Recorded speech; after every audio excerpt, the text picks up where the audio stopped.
poursuivons notre réflexion sur le thème « Travaillez à votre salut ».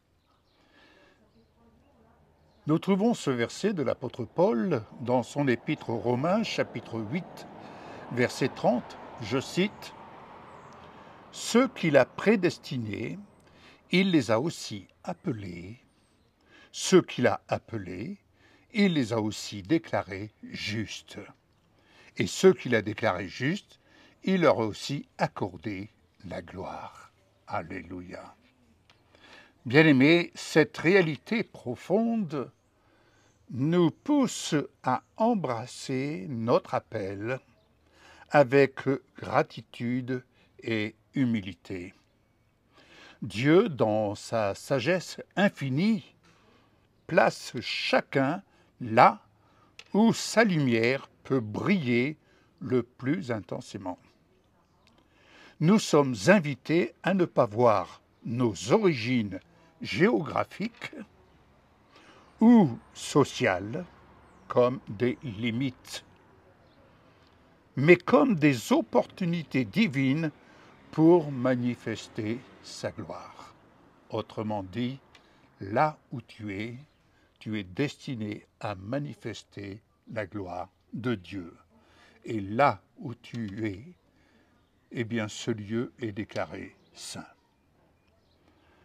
En étant déclaré juste par Yeshua, nous avons le privilège extraordinaire de participer à une mission céleste.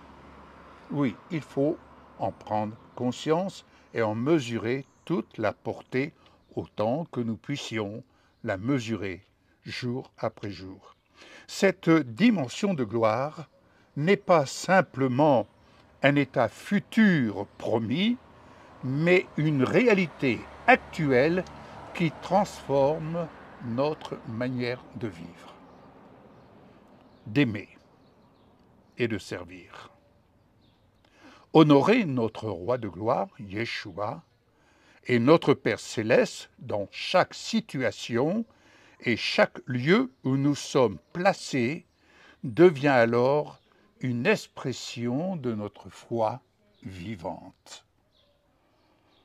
Il ne s'agit pas seulement de triompher dans les défis personnels, mais de faire rayonner le triomphe de Dieu dans les vies autour de nous. Ne sommes-nous pas d'ailleurs destinés à être une lettre vivante? Par notre foi et notre persévérance, nous devenons des témoins de la puissance du salut, démontrant que rien, pas même les épreuves ou les combats, ne peut empêcher la lumière divine de briller à travers nous. Amen. Ainsi, dans cette course spirituelle, chaque croyant est un acteur, une actrice du plan divin, marqué par la promesse de gloire et la déclaration de justice. C'est une invitation à vivre pleinement en toute liberté, aligné sur les standards du royaume de Dieu et à devenir un reflet vivant de son amour et de sa vérité là où nous sommes. Amen.